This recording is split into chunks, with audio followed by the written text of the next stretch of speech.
Come and dream with me.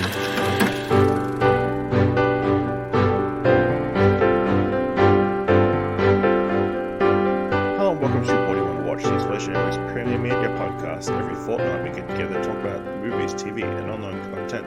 Help you answer the question, with all streaming prices going up, is the actor strike actually going to end soon? I think so. I think they're prepping. I'm your host, Ash Lovely. Join me today, Dylan Blight. Don't know about that one, Chief. You don't think they're just raising prices so they can afford all the extra residuals they need to start paying? Nah, they're just raising prices. You're looking for a silver lining in the where there isn't one. Is it weird that like pretty much all of them have been raising their prices around the same time? Not really, because in case you don't know, what's on at the moment is highly unaffordable housing prices and impossible prices for food and such things. So what everyone's decided to do is completely fuck everyone by raising the price of things that make people happy. Sounds about right. Sounds like living in the 21st century. Yeah. All right. On today's episode, we're talking about what's the watch history, going over some film news, giving some thumbs to trailers, and giving you this week's top 3. We'll kick things off. Dylan, you've finished watching the first part of Invincible Season 2.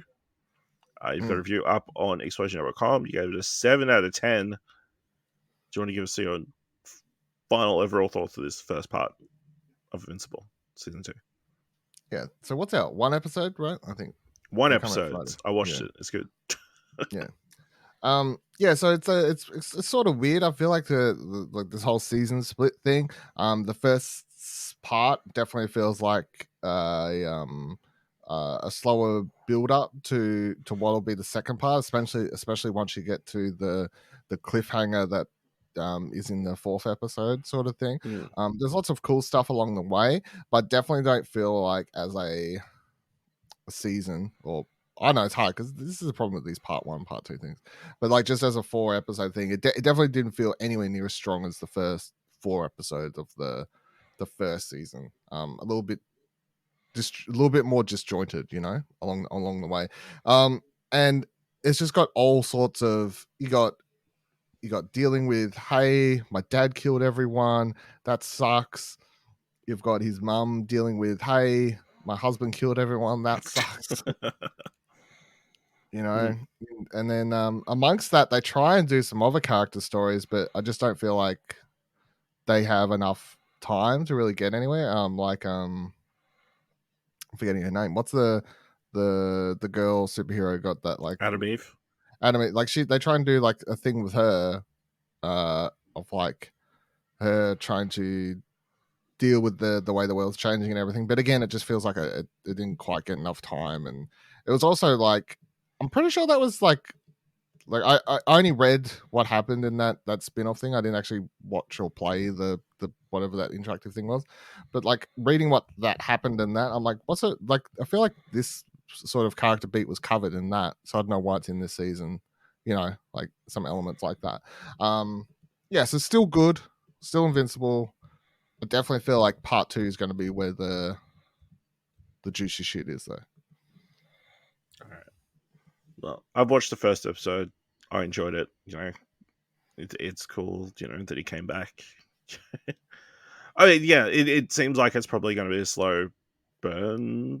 Although at the start of the first episode, you've got a bunch of multiversal dudes from a bunch of multiple universes who try to merge into one person. So, I mean, there's some pretty big ideas. A lot of the multiverse stuff's like teased out throughout the first half, and again, it's just one of those things that doesn't. I'm sort of glad they don't like fully commit to just like, let's just make everything a full multiverse story, but definitely it's not like the main story of this first part. It's just constantly like teased out as a thing. Again, that's probably for part 2. So it definitely, like, not having watched it, it feels like they went, shit, we said there was going to be Invincible late 2023. We better put some of it out. Yeah. When they could have just waited till they were finished, But yeah, it's cool that we've got Invincible back. it's exciting. Really good animation. So exciting. So I was back at BIFF this week, the final week of the Brisbane International Film Festival, and I was able to see Saltburn, the latest film from Emerald Fennell, who obviously directed Promising Young Woman. She's directed a film called starring Barry Keoghan, Jacob Elordi, Rosamund Pike, Richard E. Grant, Alison Oliver, and Archie Mediquay. Follows a young university student Oliver Quick, who comes from like a middle class family, who goes to Oxford, where he is drawn to the aristocratic, very popular, charming Felix Canton, who comes from a very rich family. They own a massive estate called Saltburn. They become friends, and Felix invites Oliver to spend the summer break with him at Saltburn, living with his family. And yeah, it's a story of how Oliver slowly becomes entranced by the lifestyle of the people living at Saltburn and wants to stay a part of it. Yeah, it's a tough one to talk about because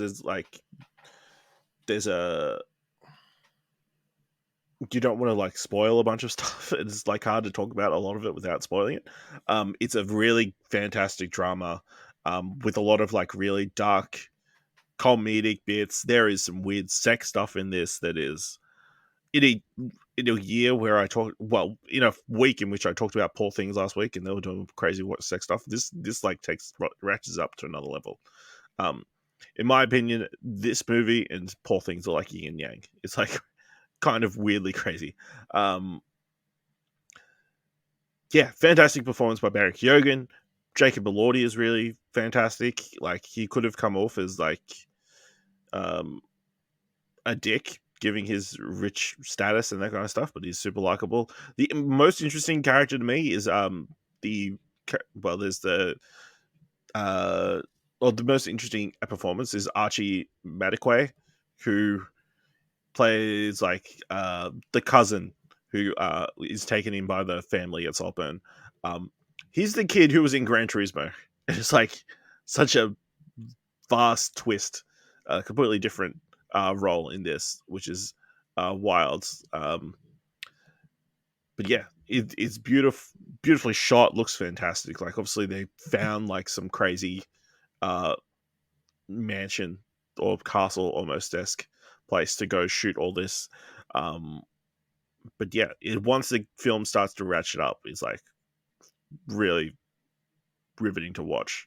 And there is like some weird stuff happening. There is some crazy gross out stuff. That like, see this movie with an audience is my recommendation. Like, to hear the audience reactions to certain things that the character decides to do or is drawn to do. It's like,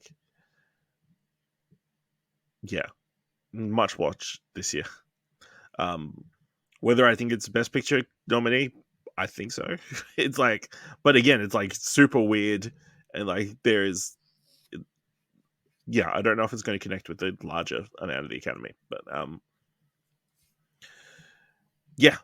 Saltburn, check it out. I believe it is coming out next week from memory, 15th, 16th of November. So hopefully, Dylan, you'll be able to watch it. I think it's actually playing at the indie theater. Oh, thank God. I believe I looked into this over there. It should. Obviously, it's a Warner Brothers release. Yeah, that's my shit. You gotta take Taylor Swift out, man. You know what I mean? That's true. You got 4 out of 5 of the cinemas in my village playing fucking Taylor Swift. So. That's true. Yeah. I also saw Shortcomings. So this is the first film directed by Randall Park. It's based on a comic of the same name by Adrian Tomine, who also writes the screenplay for this. Starring Justin H. Min, Sherry Cola, Ali Mackey. Justin H. Min plays Ben, who is a uni dropout, aspiring filmmaker who did the filmmakery thing of like trying to make his own film, putting it all on credit card, and then it was shit. So he's stuck with a bunch of credit card debt. Now he kind of just works at a failing movie theater. Yeah, the movie opens with a crazy kind of like Crazy Rich Asians knockoff, I guess is the easiest way to explain it. And everybody in the Asian film theater audience is love the film, but just Ben doesn't care for it. It's like right from the jump, it's like this is a very anti Crazy Rich Asians movie, and you can tell it's Crazy Rich Asians because of the way they talk about it. It's like it's definitely an analog for that movie. So yeah, he is a dick. He's just kind of negative and pessimistic and a hypocrite and generally dislikable. So it's kind of interesting that he's the lead of this movie. His girlfriend decides that she's going to take a 3-month internship in New York, so they're going to take like a break. So it's kind of dealing with that time period and how he tries to fill the time dealing with different relationships and like are they together or are they not, and like dealing with his own loneliness and like his friendship with Cherie Henriques' character, who's a lesbian, and like she doesn't want to tell her parents she's a lesbian because they completely disown her and everything. So it's all got all these interesting elements. It doesn't all quite tie together in a nice, neat little bow. I don't think I wouldn't call the ending conclusion satisfying. It's like kind of, I guess it's resolved, I guess. There isn't a lot of growth. But it's very funny at moments. Very solid, and there's some fun cameos and that kind of stuff. But yeah, I had high hopes. They didn't quite meet that, but I thought, it's an enjoyable enough Asian-led comedy. So, Shortcomings, I don't believe has any Australian release date. So,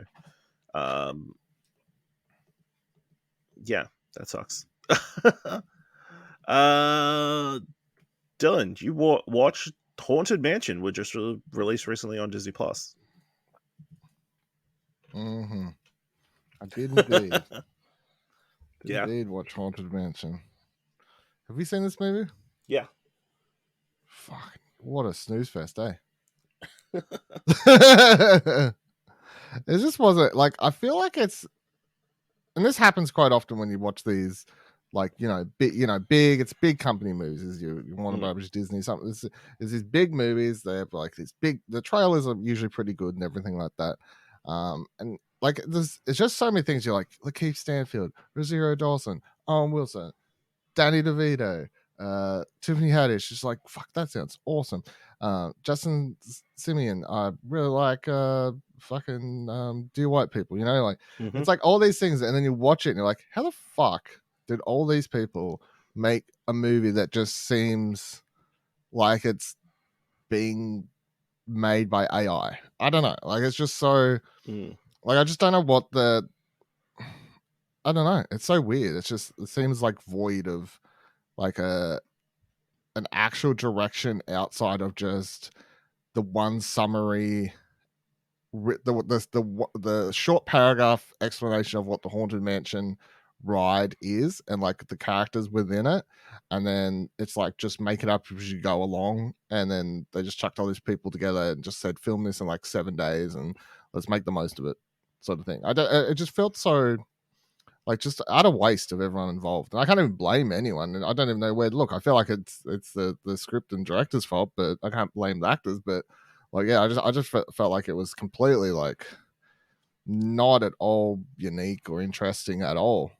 So, yeah, I don't know who this movie's for. Like, it's just, I think that was my biggest problem with the movie. It's like, who is this actually for? It's like, yeah, not scary enough to be like a horror movie, but it's not kid friendly enough or aimed at kids enough to be a kids movie. Yeah, I'm like, I just don't know. I don't know who this is for. I have no idea who this movie is for.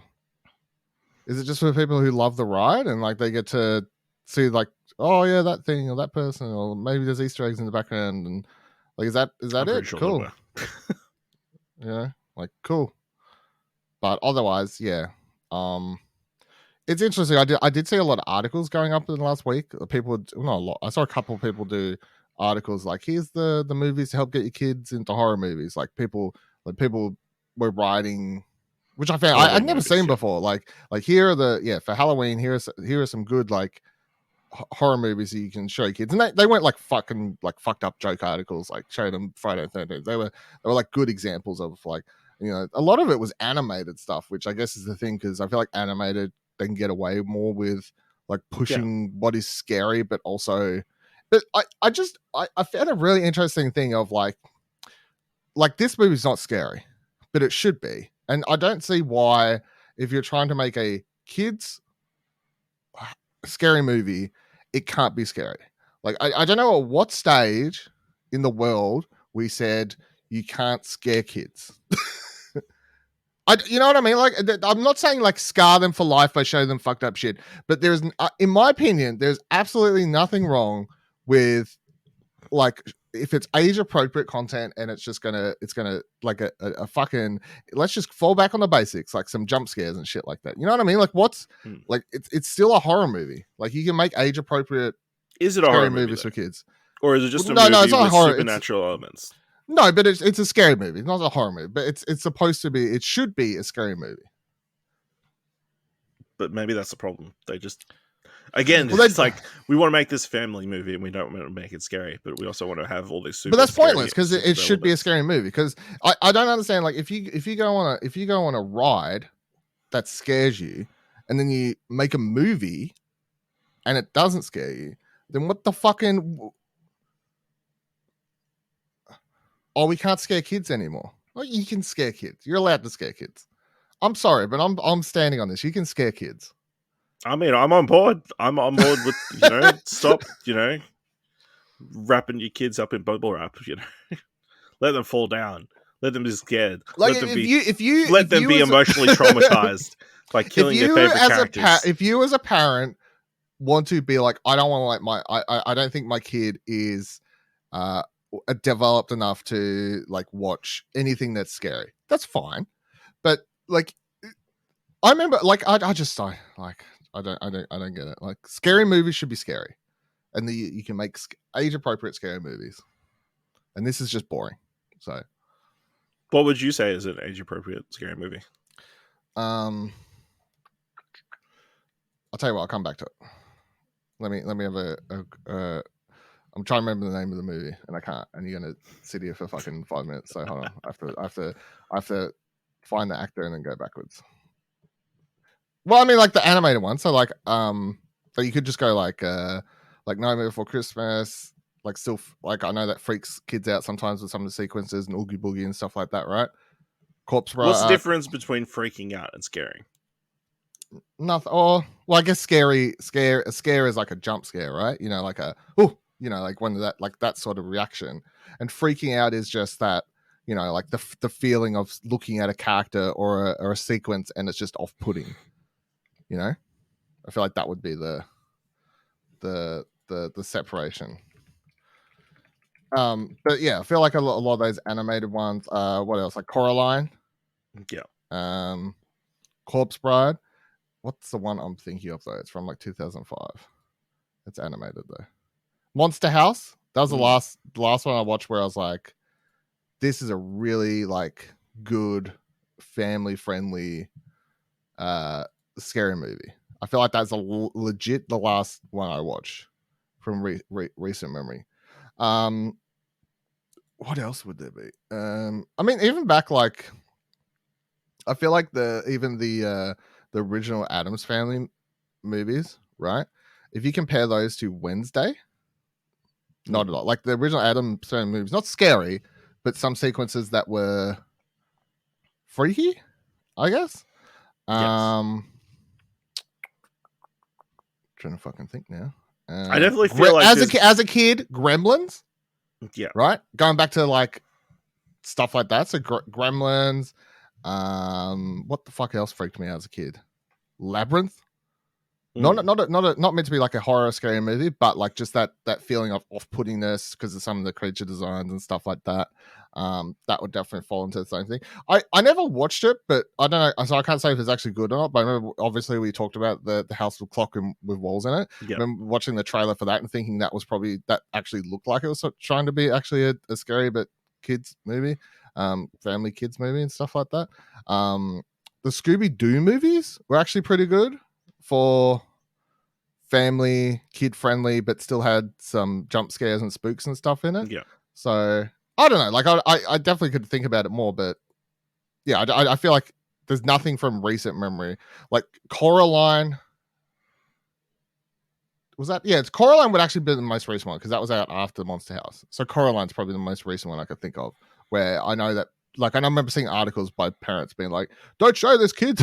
Don't show this to your kids. It'll fucking scar them for eyes. People have buttons for eyes."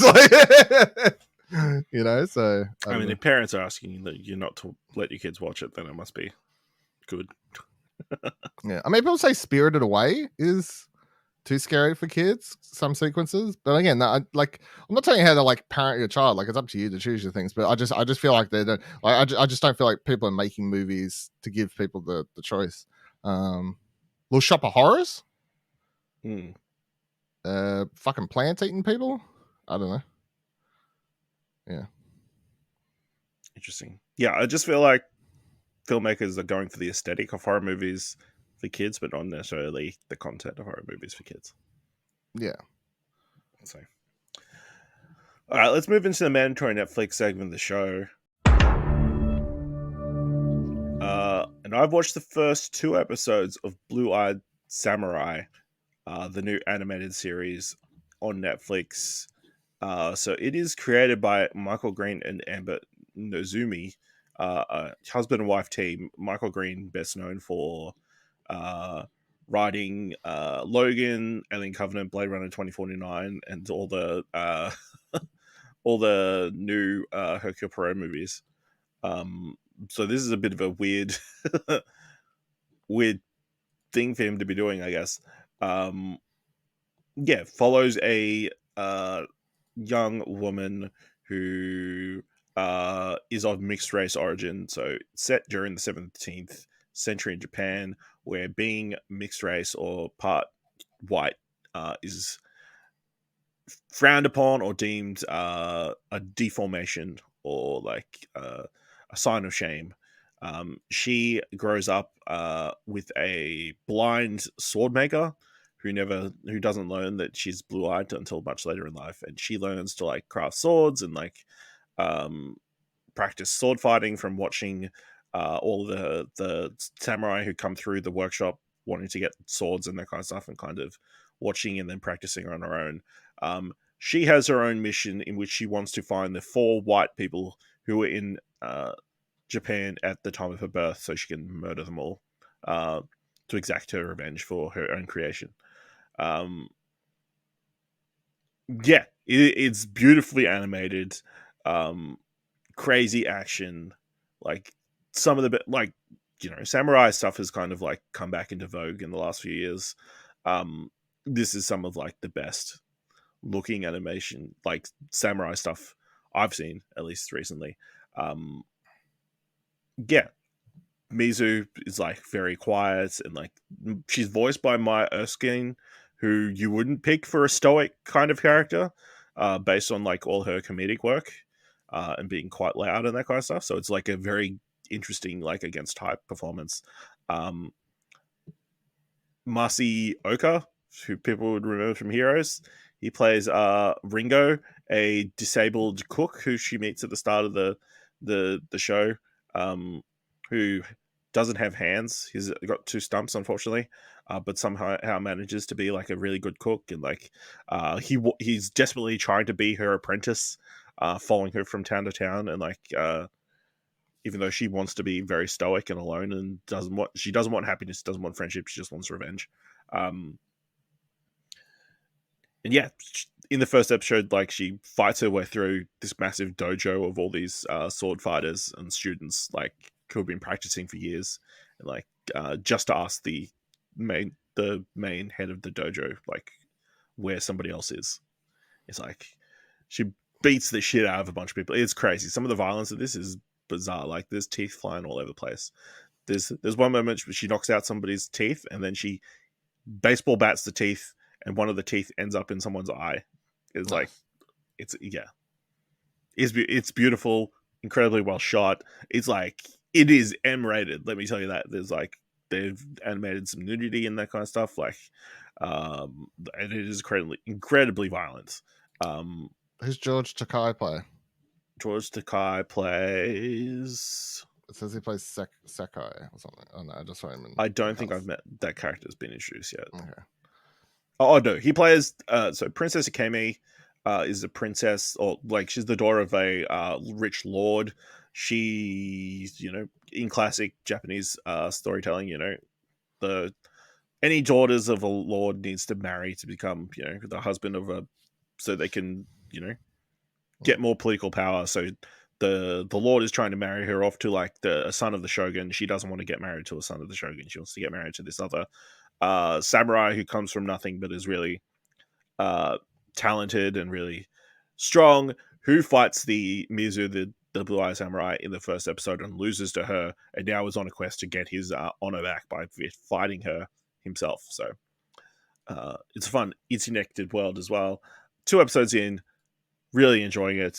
There's some fun flashbacks to her time. Like the obviously you tell the story of the present day, and then they do flashbacks to her time with the sword, who she calls the sword father who raised her, and her like the forging swords and that kind of stuff. Again, animation off the charts. It's fantastic. Like up there with the best of anime. Definitely worth checking out. Even if you don't have Netflix, they released the first episode on YouTube. So check it out. All the episodes, and they're like full length episodes, like 49-minute, hour-long episodes. So I would highly recommend checking that out. It's definitely something I want to finish before the end of the year. And then I also watched ONEFOUR Against All Odds. So this is the new documentary about the Australian hip hop / drill rap group ONEFOUR. So they're a bunch of Pacific Islander kids who grew up in Western Sydney, more specifically the Mount Druitt suburb. And there is a reasonably well-known gang warfare or gang culture in Western Sydney, where like based around a lot of postcodes and that kind of stuff, like is protecting that like dates back like a couple of generations and that kind of stuff. So a lot of people from Western Sydney are very, or like from Mount Druitt at least, are very against a lot of the people in Parramatta or something like that. I can't remember exactly, but there is like a gang kind of culture there. So these kids like grow up in that culture, like obviously were part of that, but then they also got into making music through like a street, it's called Street Uni, which is like a youth center, I guess, that had like a recording studio. So they started recording songs inspired by the drill rap music coming out of London, but also that was generated somewhere in the US, which is very much a type of music that isn't necessarily about skilled lyrics and that kind of stuff, but very hard lyrics, or like very talking about a lot of explicit or warfare kind of like language and that kind of stuff are talking about. So they talk about their fights with the gangs and that kind of stuff and bring that kind of stuff up. So they quickly, weirdly become like a viral hit. One of their songs gets millions of views in the first few days. They gain interest from a bunch of international artists and that kind of stuff. But because of their links to the gangs in Western Sydney, the New South Wales police have pretty much shut down anything they try to do. Like they try to hold shows in Sydney and they just shut it down. So like they pretty much like strong arm the venues into being like, hey, there's a chance that like there could be like a conflict in here if they show up. Maybe you should not hold the show because it would be more expensive and that kind of stuff. And like they tried to do like a tour to like they tried to send a couple of members to New Zealand to hold a show, and they're like rang the New Zealand police and inform them about their back history and that kind of stuff. It's like yeah, they kind of get a group that's kind of been tied down by the police or like specifically targeted, like even to the extent where like they're after the like they have like 6 months later after the end of the documentary and they're still being like harassed by police and they tell they can't perform and that kind of stuff. Yeah, really interesting documentary. Like does not, and they interview the police in this and they just they just don't come off in a good light at all. They just come off as like a bunch of dicks. I mean, it's obviously the band's in the name of the documentary. It's always they're going to be shown in a more positive light. Not that they're angels by any extent. Like there is definitely footage of them like beating the shit out of a white dude who was like being racist to them and that kind of stuff. But you know, they did that. So you know, but yeah, really interesting. The other main draw, the Kid Leroy shows up, who's a proponent for them, to the extent where he's like, during his last Australian tour, they were, because all their shows were getting shut down, like their big highlight is like, oh, they can't do their own shows if they're announced. So, and I wanted them to be part of the show, so but we wouldn't be able to run it if they were announced as part of the show. So I was like, fuck it, I'll just sneak him in as part of the show and that kind of stuff. So I think it's really interesting. You know, the music isn't necessarily for me, but like there's a bunch of like Australian culture journalists talking about the importance of their music and what impact they've had on the scene and that kind of stuff. So yeah, all that's really interesting. So I definitely worth checking out ONEFOUR Against All Odds on Netflix. But yeah, I didn't know who they were before. And let me tell you, I saw an ad on, I think it's Stan's holding the arias this year, and they like, here are all the performers who are going to be part of the show. I don't know who any of these people are. Like, am I old? It's like, damn. I'll tell you what, crazy. All right, that's everything I watched history. Let's move into some film news. And there's a big Variety article that dropped this week that kind of threw the internet into disarray. Titled, "Is Marvel in Trouble? Disney's biggest hitmaker will need to flex his muscles to overcome superior fatigue, and the Marvels won't be the answer." So reading from the article... this past September, a group of Marvel creatives, including studio chief Kevin Feige, assembled in Palm Springs for the studio's annual retreat. Most years, the vibe has been confident, even cocky, given how the premier superhero brand owned by Disney since 2009 has remade the entertainment business in its image. But this occasion was angst-ridden. Everyone at Marvel was reeling from a series of disappointments on screen and a legal scandal involving one of its biggest stars and questions about the viability of the studio's ambitious strategy to extend the brand beyond movies into streaming.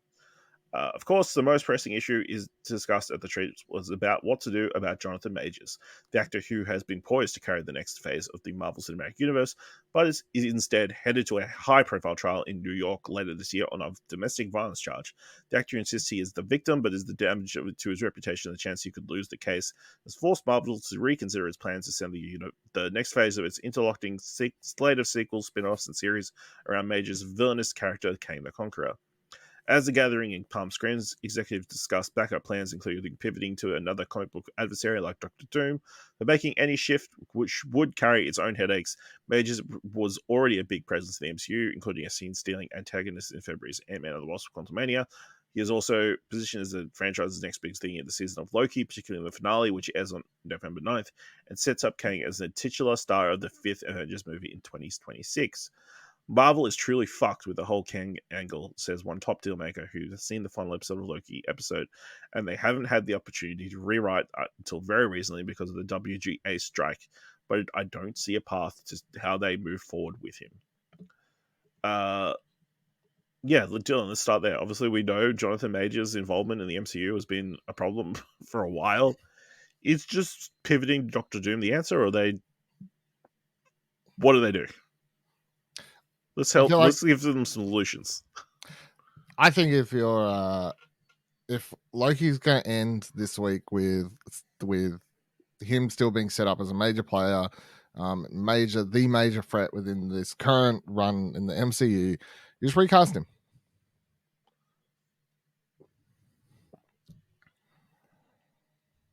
Yeah, I think that's the only sensible thing to do. Yeah, I don't know why you need to pivot your entire plans.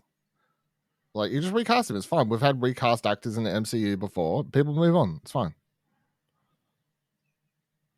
I mean, not on this scale though. This would be the most high profile. Like, I don't feel like he's like. like he's been in one movie and one TV show. That's true. People don't love him enough to care, I don't think. Yeah. I that is definitely the move that makes the most sense. What do you think of the people who are like, oh, he needs to be found guilty before he's like, we do anything? It's like, it's damage control. Like, they can't take that risk at this point.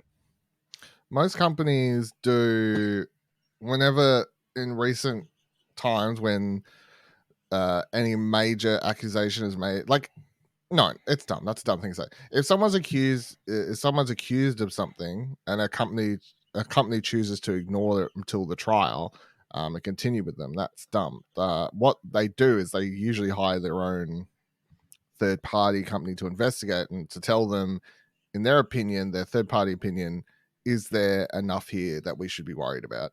And based upon them pulling movies and stuff, I believe they've been told, yes, you should probably be worried. Yeah, I mean, the fact that all his talent, his agents left him, the fact that there were so many other people who came out about his reactions on set, and they're coming out in the wake of these allegations coming out. Yeah.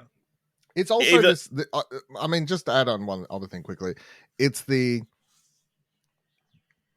idea that also that if someone's found guilty, that's it, and if they're found not guilty, that's it. Like, it's just like there's a very yin yang, like black and white way of thinking. Like, he could ultimately, the world works in mysterious ways at times, and people with power and money and these sorts of things are able to get their way out of crimes of which they may or may not have been committed if they were just normal Joe Schmo.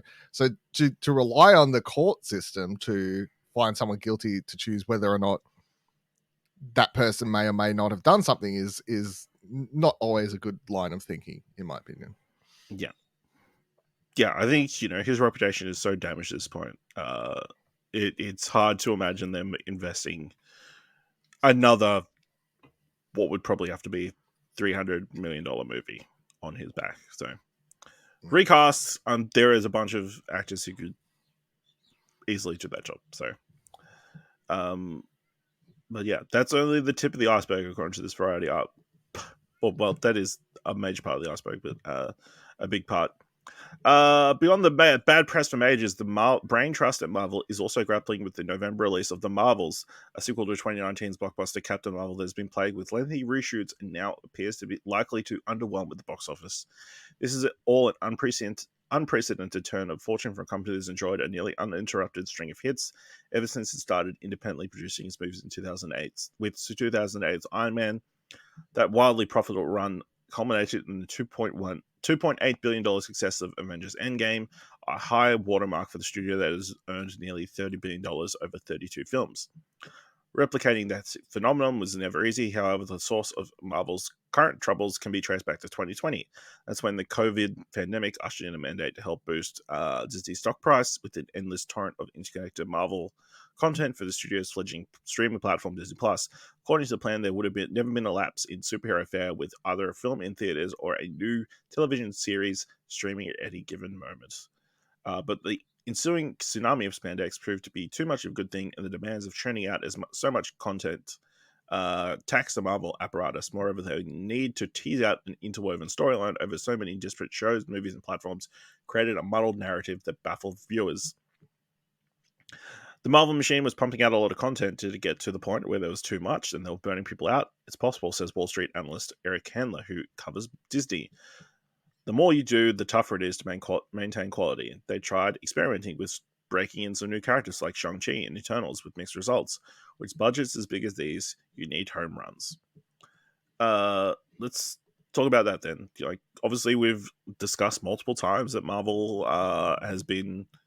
The pumping out of Marvel content has been a massive problem. Like, the need to have at least 3 movies every single year has been an issue. Maybe the main problem. Like, there used to be a time when, they would have a proper script and, like, there would be a purpose, or, like, there would be a vision for each film. And now it's like, content for content's sake. Yeah. Especially the last couple of years. Yeah, I mean, I definitely don't feel like I'm on the high end of feeling positive about Marvel in recent years, and I understand that some movies will be better than others, or at least I would personally like some movies better than others, but in general, I don't remember the last time I was really like enjoyed a Marvel movie, and the constant TV series drop just seems like a never-ending release of stuff that, yeah, just you're like, you watch it because you feel obligated to, especially when you have a podcast called On Your Mouthcast. Yeah. But outside of that, it really feels like they've shot themselves in the foot by trying to do way too much for no reason other than to consistently have people thinking, dreaming about, and living Marvel some way. Yeah. All right. The Marvelous Witch opens the theaters November 10th. In This America, week. November 9th. Will struggle to get the ball past the infield, at least by Marvel's outside standards. The movie, which cost $250 million and sees Brie Larson reprising her role as Captain Marvel, is tracking to open to $75 to $80 million, far below the $185 million Doctor Strange in the Multiverse of Madness took in domestically in its debut weekend last year. Directed by Nia DaCosta, The Marvels unites Larson's heroine, two superpowered allies, Tiona Paris's Monica Rambeau and Iman Vellani's Kamala Khan. But instead of seamlessly building on the success of Captain Marvel, this movie resulted in 4 weeks of reshoots to bring coherence to a tangled storyline. Then eyebrows were raised again when DaCosta began working on another film while The Marvels was still in post-production. The filmmaker moved to London earlier this year to begin prepping for her Tessa Thompson drama Hedda. If you're directing a $250 million movie, it's kind of weird for the director to leave with a few months to go, says a source for me with the production. So this is a point that's been brought up multiple times online, in which director Nia DaCosta, I think, has clarified on today, where she said, of this morning, this morning, because of all the delays, it cut into. Yeah, so she said it was originally 2 hours, 2 years that she signed on for in total for the movie. So 2 years from pre to post, like full 2 years. And then it got to 3.5 years, and she kept postponing her next project that she'd already signed on to and got to agree to let her push that. And it got to a stage where she was like, I can no longer keep pushing this. It's been 3.5 years now. I've just got to go, she was contractually obligated to start work on that film. Yes. And from what I understand, most of the post-production is like, what is the director going to do? It's like, and once the film is kind of cut off, it's like they're just doing special effects until the movie comes out. Yeah, and some reshoots and whatever, which again, people always do these articles for clickbait of, oh no, the movie's doing reshoots, it's in trouble. I'm like every fucking big budget blockbuster does reshoots nowadays. It's just and as a lot of people have also pointed out, a bunch of people also start work on the next movie while the other one's in post-production. Like obviously the big names like Spielberg and that kind of stuff are brought up, but I'm pretty sure Taika Waititi was working on his next film when Love and Thunder was in post-production, based on his the what notes on a scene thing that he did, where he's like, what do you think of this special effect? Does that look good? It's like, I'm pretty sure he was seeing that for the first time. And that kind of stuff. So I don't think this is very common, and probably is a thing that's blown out of proportion in that regards. But still on the Marvels has seen its release date move back twice, once to swap with Quantumania, which was deemed further along, and again when its debut was shifted from July to November to give the filmmakers more time to tinker, but that extra time didn't necessarily help. In June, Marvel, which traditionally only solicits feedback from Disney employees and their friends and family, took the uncharacteristic step of holding a public test screening in Texas. The audience gave the film middling reviews. I don't know if Texas is the best case, but audience. What do you think about this movie that stars 3 women, 1 white, and then 2 of color? What do you Texans think? Yeah. yeah, what are your expectations of the Marvels? Weird. Yeah, so I'm keen for it. I hope it's good. Like, obviously, I like Nia DaCosta. Really big fan of her. The work that she did with. I can't even do it. Really big fan. Really big fan of the work she did on Jordan Peele's Candyman. And then I had to get there. Sorry. But yeah, I'm mostly keen for Kamala Khan, Aman Vellani. She's like the best thing that's happened, at least my favorite thing that's happened in like the last 2 years of Marvel. So, and like Miss Marvel as a TV series was like fine. Like I just like story wise or whatever. I was like, it's fine. But her, she was absolutely fantastic. So, and I like Brie Larson. I like Carol Danvers. I didn't think the Captain Marvel movie was great. I thought it was like, again, fine. But it's just like all the people, Tiana Paris, like Monica Rambeau, like I wouldn't say I'm like super excited for, but yeah, keen to see where that character could go. Yeah, so I'm keen. I hope it's good. Like if it's good, it's great. If it's a disappointment, it'll just continue a long lineage of Marvel movies being disappointing. Recently, yeah. Most exciting thing is also it's under 2 hours. So yeah, how good's that? I don't know. I feel like this is just a replica. Like the negativity around the project is also like a replication of the negativity around the first Captain Marvel, when everybody was kind of turned on Brie Larson for a lot of the comments she was making and that kind of stuff, which were reasonable, but like we're not pro men, I guess. And you still get all these people like, oh, I just really hate how that movie had an agenda. I'm like, what? Because it had that one scene where she like beats up a dude and she beats up a dude. Like it's like yeah, I get that like it's a bit of a like it's a corny scene, sure, but like if you're letting that affect your whole view of the movie, I think that says more about you than the movie. So continuing on from the article, Fahey isn't the only person showing signs of strain. Marvel's entire VFX battalion, including staffers and vendors, is struggling to keep pace with the never-ending stream of productions. This past February, when the credits rolled on at the world premiere of Quantumania, shock rippled through the Regency Village Theatre in Westwood over some shoddy CGI. There were at least 10 scenes where the visual effects had been added at the last minute, and they were out of focus, said one veteran power broker who was there. It was insane. It was never seen something like that in my entire career. Everyone was talking about it. Even the kids of executives were talking about it. The schedule swap with the Marvels had left the Ant-Man sequel in a squeeze, pushing up its post-production schedule by 4.5 months.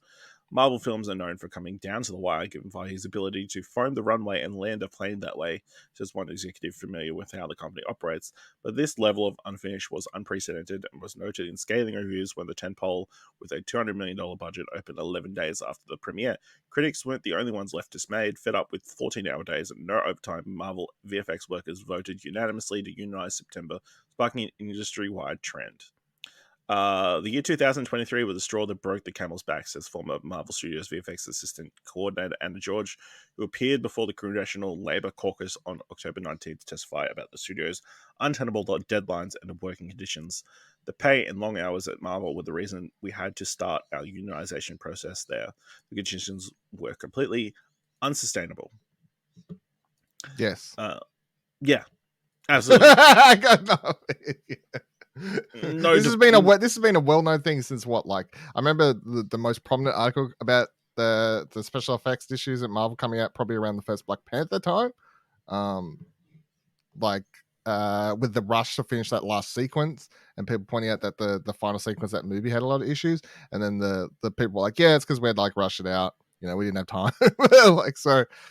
This has been a known thing for a while, and just another problem of this machine of fucking never-ending content.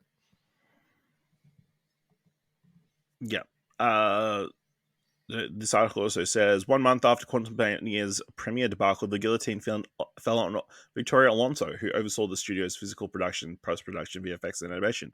While the season cited for her abrupt firing was her unauthorized role as an executive producer on the Oscar-nominated film Argentina 1985, insiders say Disney was incensed that the quality control on its Marvel productions was plummeting, particularly on the ever-expanding TV front.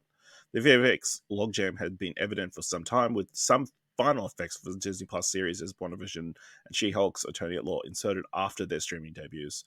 that Alonso was busy promoting her art house project while Rome would burn certainly didn't sit well with Disney's leadership. But some internal sources suggest Alonso was a scapegoat and point to these She-Hulk VFX issues as a symptom of the deeper rot, namely a lack of oversight on script development. In the original arc of She-Hulk, a flashback of star Tatiana Maslany's transformation into a Hulk character didn't take place until episode 8, the penultimate episode. But after Marvel's Brain Trust watched footage, it realized the scene needed to happen in the pilot episode so that audiences could see more of the character's backstory early. That meant the VFX team was tasked with fixing the mess in post-production. The so-called bad VFX we see was also because of half-baked scripts, says one insider involved with She-Hulk. That is not Victoria, that is Kevin, and even above Kevin, those issues should be addressed in pre-production. The timeline is not allowing the Marvel executives to sit with the material. You know what would fix this? I reckon you get a bunch of people who are working on it and like writing the scripts. You get them to sit in a room, right, and they have a whiteboard behind them, and they sort of like plot out a basic summary and the direction and the beats of the show and the episodes, and we could call these rooms with writers. And I think they could. I think they could figure it out ahead of the time of shooting and everything. That'd be a good idea. Yeah, well, like, don't make something till it's actually good. That's it's an okay. idea also. Yeah, like, don't put out shit. I don't know. Yeah, again, it just seems like another symptom of the process of like churning out content. Like, we need to put stuff out as soon as possible. Just write a thing. Like, the other thing that's not in this article that came out this week was in Moon Knight, there's a shot with the mirrors and how that took 10 months to fix up because they shot it with actual mirrors. And like they spent 10 months editing out the cameraman from the shot of the mirrors. And it's like, all these people blow. Why didn't they do this? Why didn't they just shoot through 2 transparent mirrors? And like, then you could have gotten the same effect. Why couldn't you just do green screens of the 2 mirrors on either side? Like, that would have, that would have been easier than actually just editing out a cameraman into a reflection millions of times. It's like, just dumb decisions being made that result in special effects people doing unnecessarily extra work. So, again, a massive problem. Still continuing on. As public criticism mounts, Fahey is pulling the plug on scripts and projects that aren't working. Case in point, the Blade reboot. With Mahershala Ali signed on as the eponymous role of vampire, things look promising for a 2023 release date, but the project has gone through at least 5 writers, 2 directors, and 1 shut down 6 weeks before production. One person familiar with the script permutations says that the story at one point morphed to a narrative led by women and filled with life lessons. Blade was relegated to the 4th lead, a bizarre idea considering that the studio had 2-time Oscar winner Ali on board. This is a point that's been disputed by one of the filmmakers who was one of the screenwriters who was involved, but still, it's been however many years and there's still no script. Amid report Ali was ready to exit over script issues, Fahey went back to the drawing board and hired Michael Green, the Oscar-nominated writer of Logan, to start a new speculation around town is the studio's looking to make the movie now slated for 2025 on a budget of less than $100 million, a deviation from Marvel's big spending strategy. Yeah. It seems crazy because Blade seems like it should be a simple thing to execute. He's a vampire hunter. He hunts vampires. I'll just point out something. The Creator was made for $80 million. And for any of its faults, it's a good looking movie. It's a fantastic looking movie with a fuck ton of special effects. So I just don't. This continued like, oh, it can only be made for $100 million. I'm like, okay, like, seems like plenty to me, dude. Seems like enough money to me. Yeah. All right. With Iger publicly acknowledging the downside of a Marvel TV glut that diluted focus and attention, the keepers of the comic book empire are considering some drastic moves. Sources say there have been talks to bring back the original gang for an Avengers movie. This would include reviving Robert Downey Jr.'s Iron Man and Scarlett Johansson's Black Widow, both of whom were killed off in Endgame. spoilers. That shouldn't be a stumbling block. In comic books, beloved characters are often killed off, only to be resurrected thanks to the power of things like the multiverse. But the studio hasn't yet committed to that idea. If they were able to bring those actors back, it wouldn't come cheap. Sources say Robert Downey Jr.'s upfront salary for Iron Man 3 was around $25 million. Is this a good idea or a bad idea? I feel or just an idea? That doesn't shock me at all. I figured I'm on the line. I'm on the similar line of thinking that I think that I've seen a few of people reiterate, which is that they're probably already going to do this with Secret Wars as like the end goal. Yep. So that nothing about like having Robert Downey, like it's not reviving Robert Downey Jr. It's just having Robert Downey Jr. play the character again, in a different universe, sort of thing. Which I'm not against, because it's not. I don't feel like that's actually breaking, like it's not bringing back the actual one that people cared about. So, or is it? If that's their plan going forward. Yeah, well, that would be dumb. But yeah, if it was, let's bring him back and pay him whatever he wants, so we can get people back to watching this movie. Wow, what a way to show you really fucked you. Like that's just showing your cards. Like you's fucked up so bad. You've got to pay Robert Downey Jr. like $250 million a second to appear in these movies. Yeah, I mean, it's also interesting that the time period and when they've rushed out a bunch of content is when they're focused on more diverse characters. So, you know, now they've kind of got a scapegoat. It's like, oh, we went to try and do a more diverse bunch of characters, like, but they all failed. So I guess we're going to go back to white people. Yeah, well, I can't remember where I saw it. I was looking this morning or somewhere. I think it was on Reddit. Somewhere. It was on. I looked for like comment thread of people talking about the Echo trailer, and people. No, what are they calling that now? The Marvel. Marvel Spotlight. Marvel Spotlight. Yeah. So, but people were saying, I was showing for that, and they're like, Marvel Spotlight. Yeah, just you mean place where we can have female and gay characters and stuff like. But that was just like the front, like there's so many comments of shit like that, and I was like, "Fuck, are you talking about? What is? Yeah." People just want there is definitely a section of the audience that you can't win over that just wants white dude superheroes, you know? And there's nothing you can do about that. Yep. All right, finishing up, the key to reinvigorating Marvel may lie with the superhero arsenal that Disney acquired during its 2019 purchase of 21st Century Fox. That deal brought several blue-chip heroes such as the X-Men and Fantastic Four back under the studio's control. Already fans are geeking out about next year's Deadpool 3, which unites Ryan Reynolds' Merc with the Mounts with Hugh Jackman's Wolverine, and a reboot of Fantastic Four slated for 2025. As a bonus, the Fox editions give Fahey an opportunity to reimagine the X-Men franchise, the very property he cut his teeth on as a young executive at Lawrence Schul Donner's production company. Now that the WGA strike is in the review, Marvel has started talking to writers about bringing the X-Men back into the MCU fold.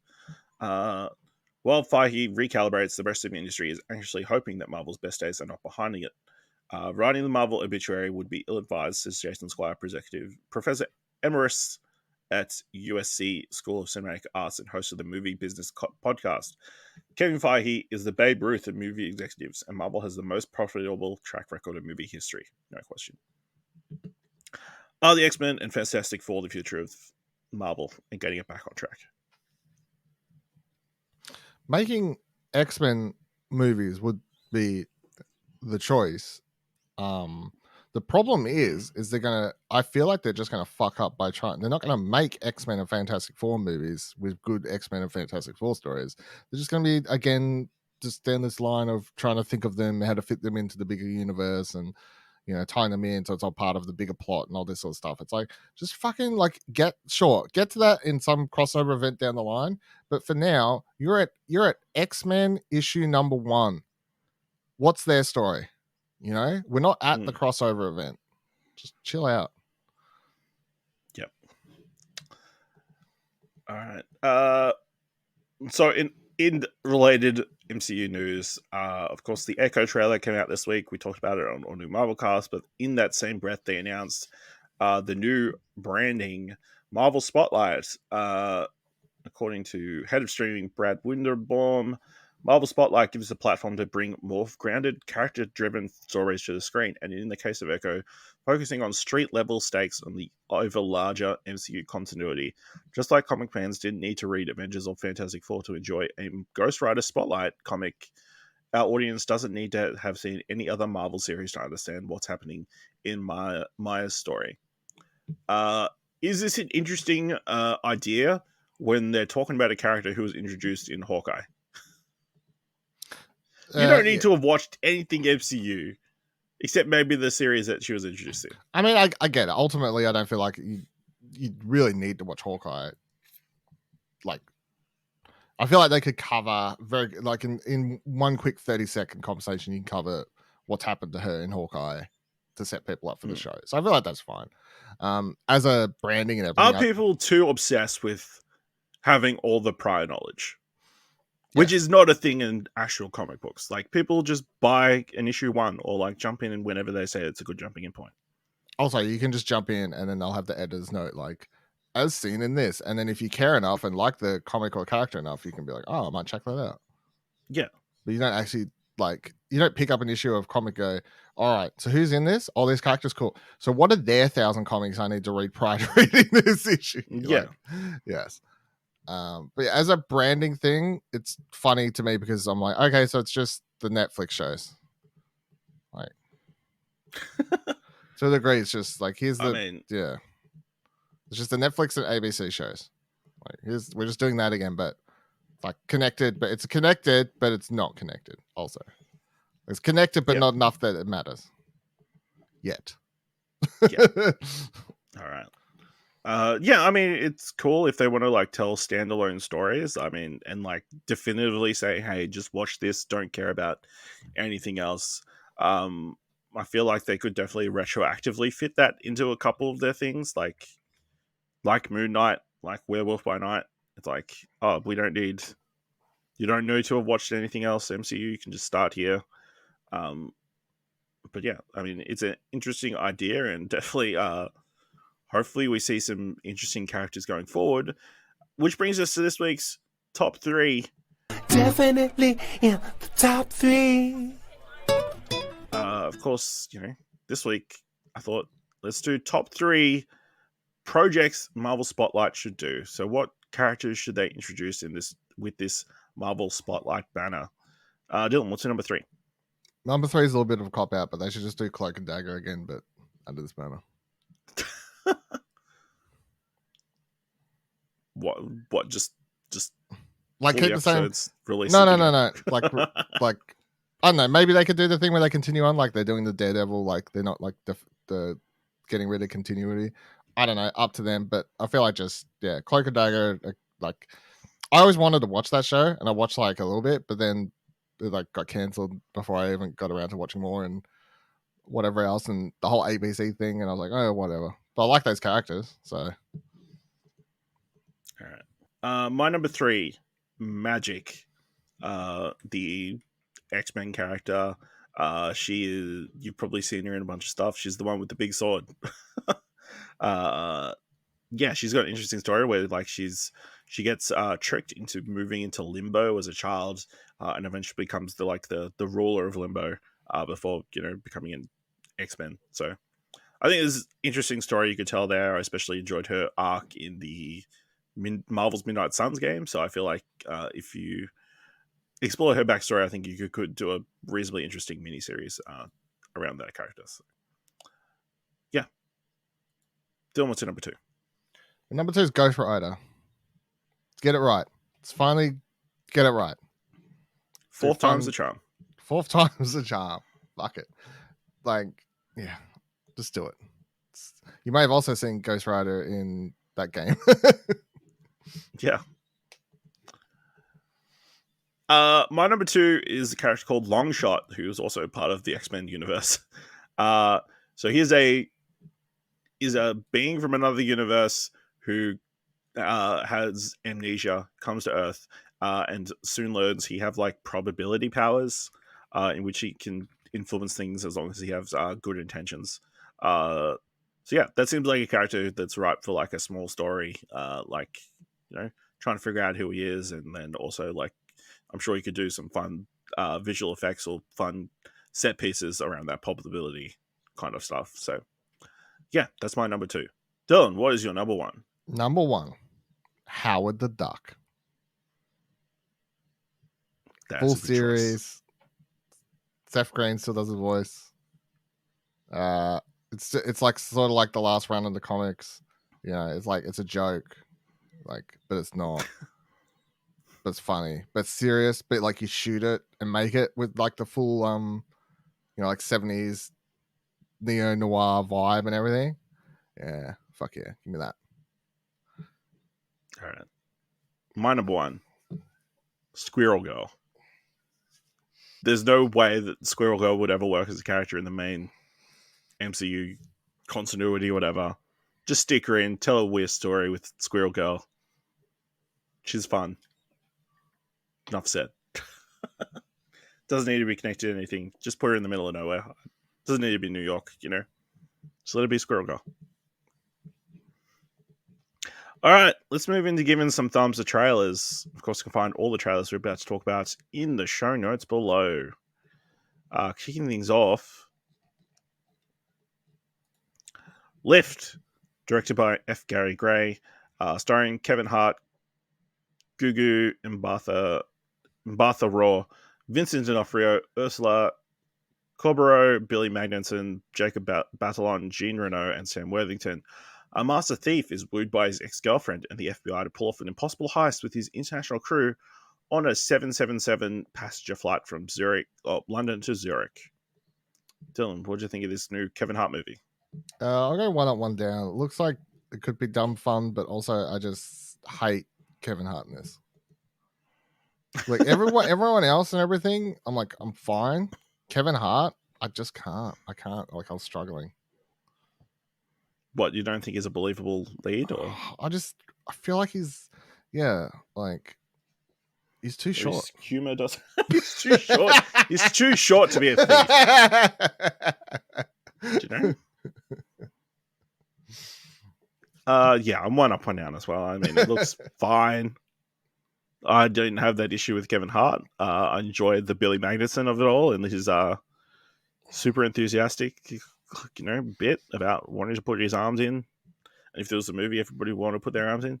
But yeah, some of the effects don't look great, and like they're definitely leaning into the Fast and Furious kind of elements of like we're gonna pull off a crazy heist. There's a part in this trailer where it cuts a shot of someone moving the drive stick of the airplane down in time with the music, like they're switching gears in the plane. And I'm like, I'm pretty sure that's not how planes work. All right, so Lift releases on Netflix on the 12th of January 2024. Next trailer is for The Sweet East, directed by Sean Price Williams, starring Talia Ryder, Bella Cave, Simon Rex, Eda Berry, Jeremy O'Harris, Jacob Elordi, and Rish Shah. A high school senior from South Carolina gets their first glimpse of the wider world, pissgrass cities, and woods of the eastern seaboard on a class trip to Washington, D.C. Dylan, what do you think of The Sweet East? Double thumbs up. Wild trailer. Looks great. Don't know what the fuck's going on. Cool cast, though. Would watch. Yeah, 2 thumbs up from me. Similar sentiment. It's a weird trailer. I don't know what's going on. There's a bunch of different distinct looks within the trailer itself. There's a bunch of different styles of costuming and ideas. Just a bunch of weirdness that I'm on board with. Yeah, just a weird, wild trailer. Apparently, I think it released at Sundance or something like a reasonably big festival. Finally getting released. Got very positive reviews, so definitely keen for this one. It is releasing in the US on December 1st. No Australian release date. Next trailer is for Shogun, created by Rachel Kondo and Justin Marks, starring Cosmo Jarvis, Hiroyuki Sanada, and Anna Sawai. Set in the 17th century, the story is told from the perspective of British hero John Blackthorne, a sailor who rises from outsider to samurai while being used as a pawn in Japanese leader Toranaga's struggle to reach the top of the ruling chain, or shogun. Dylan, what do you think of this trailer? I understand it's based on a book and everything, but I feel like following a white dude rise through the ranks of a samurai is sort of like Dated? dated. I'm like, yeah, okay. Like, is this the same book that they based the fucking Tom Cruise movie on? I don't know. I'll go one up, one down. It looked fine. Like, I like the costumes and like visually and whatever else. It looked cool. Hiroki Sonata obviously brings a presence to any time he's on screen. But otherwise, it just looked a little like History Channel made sort of thing. I don't know. Like, I'm just missing a little something. Yeah, I'll go one up, one down as well. I think the thing that was jarring for me is like they speak English the entire time. And then at the end, they speak Japanese. It's like, pick a lane. You know? Yeah, it looks interesting, but we are getting kind of a glut of like that era, that time period, that setting stuff. Yeah, enough recently. Japanese, but enough Japanese. But Yeah, you've had your time, you know. you've had some. Don't you? So it's releasing February 2024 on Hulu/FX in America. So probably coming to Disney Plus here in Australia, unless some sort of other deal comes through. Doubt it because they're buying all that Hulu stock, so Disney's going to. Well, yeah, I was going to talk about that. But yeah, it seems like Disney's going to buy Hulu, which likely for Australians means all Hulu content will probably come to Disney Plus. Yeah. So that's good for us. Next trailer is for The Family Switch, directed by McG, starring Jennifer Garner, Ed Helms, Emma Myers, and Brady Noon. When a chance encounter with an astrological reader causes the walkers to wake up to a full body switch, can they unite to land a promotion, college interview, record deal, and a soccer tryout?